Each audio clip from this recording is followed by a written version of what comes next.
SC जहाँ से मरीम नवाज़ साहबा ने जाकर दरख्वास्त दी थी, हमने भरपूर उनको वेलकम किया और वहाँ से मैंने भी एप्लीकेशन जमा करवाई। तो जो ही एप्लीकेशन आती गई है उनके अंदर जैसे आपको पता है खौफ है, कभी बल्ले के ऊपर हमला, कभी इमरान खान साहब की डिस्क्वालिफिकेशन, कभी केसेस और कभी कोई ओछे हथकंडे, तायद कुनंदे, तजवीज़ कुनंदे उठाए जाना। उन्होंने कहा कि किसी तरह से इनकी दरख्वास्त जो है वो रिजेक्ट की जाए। तो तमाम इदारे जो हैं सरगोदा के वो लगे और बग़ैर किसी जवाज़ के मेरी दरख्वास्त जो है वो खारिज कर दी गई। ये कहा गया दरख्वास्त के अंदर कि इनको बुलाया गया और ये आए नहीं, मुझे कोई नोटिस नहीं आया और मेरे ऊपर इल्ज़ाम ये लगाया गया कि 2015 में मैंने मोटरसाइकिल एक सेल किया है, तो वो लिहाजा मैंने शो नहीं किया। तो जो मेरे पास मौजूद था वो मैंने शो करना था, तो लिहाजा कल के लिए नोटिस हुआ है। इंशाल्लाह उम्मीद है कि दरख्वास्त एक्सेप्ट हो जाएगी। और दूसरे नंबर पर मरीम नवाज़ साहबा के ऊपर हमने वहाँ पर दरख्वास्त दी थी कि इनके जो दस्तखत हैं वो जेली हैं और ये सज़ा याफ्ता हैं। 62 और 63 उसके ऊपर पूरा नहीं उतरती।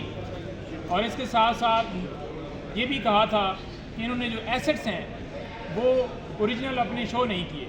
वो दरख्वास्त वहाँ पर खारिज की गई, उसको भी हमने लाहौर हाई कोर्ट में चैलेंज कर दिया है। जो ही उसकी समाअत फिक्स होगी तो आपके सामने आ जाएगी।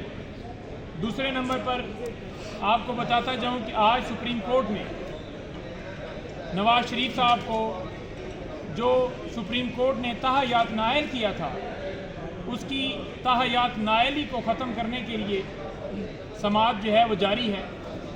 और आपने ये भी देखा कि पहले इलेक्शन के एक्ट के अंदर तरामीम की गई, वो इसीलिए तरामीम की गई, इलेक्शन एक्ट हो या नैब हो, कि सिर्फ़ और सिर्फ इनको सहूलतकारी देने के लिए जहांगीर तरीन को और जो नवाज़ शरीफ हैं उनको एल करने के लिए ये सारी कार्रवाई की गई जो कौम के सामने। और ये खान साहब ने आज से तकरीबन 11-12 महीने पहले बता दिया था कि ये बादशाह सलामत को लाया जाएगा, मुझे अंदर डाला जाएगा, केसेस बनाए जाएंगे, नायल किया जाएगा और इनको एल करके मसनद के ऊपर बिठाने के लिए पूरी कोशिश की जाएगी। लेकिन जितनी ये कोशिशें कर लें, कौम इमरान खान के साथ खड़ी है।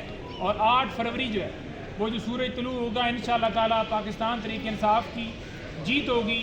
बल्ले के निशान के हवाले से हम सुप्रीम कोर्ट आज रजू करेंगे और वहाँ पर ये दरख्वास्त जो है दी जाएगी कि बल्ले का निशान जो है बहाल किया जाए। आपने देखा कि किस तरह इलेक्शन कमीशन की जो बदनीति है वो वाज़ेह है कि जब पेशावर हाई कोर्ट ने बल्ले के हवाले से फ़ैसला दिया, उस फैसले को इम्प्लीमेंट करने की जगह के ऊपर, बल्ले का निशान अलॉट करने की जगह के ऊपर सर्टिफिकेट को अपलोड करने की बजाय वो इंट्रा कोर्ट अपील उन्होंने फ़ाइल कर दी। और उसके अंदर जो फ़ैसला आया उसके अंदर ये कहा गया है 3 जो चीज़ें हैं उनके हवाले से फ़ैसला दिया गया है। वो 3 क्या चीज़ें हैं? नंबर 1 उन्होंने कहा है जी कि इलेक्शन कमीशन को सुना नहीं गया।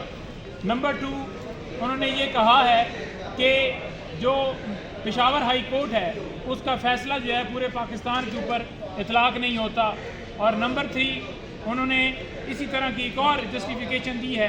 तो बात यह है कि ये सिर्फ़ और सिर्फ बहाने हैं, हीले हैं। खौफ किस बात का है? अगर आप वाकई ही समझते हैं खुद को कि आपकी मकबूलियत जो है वो टॉप के ऊपर है और आप जो है वाकई ही शेर हैं, तो फिर शेरों की तरह सियासी मैदान में मुकाबला करें। लोगों को अगवा करके, उनसे प्रेस कॉन्फ्रेंस करवा के, उनके ऊपर जुल्म जबर करके, उनके घरों में छापे मरवा के, उनके कारोबार जो हैं वो सील करके, उनके घरों को ताले लगवा के आप समझते हैं कि आप इलेक्शन में आएँ और आपके सामने कोई भी ना हो।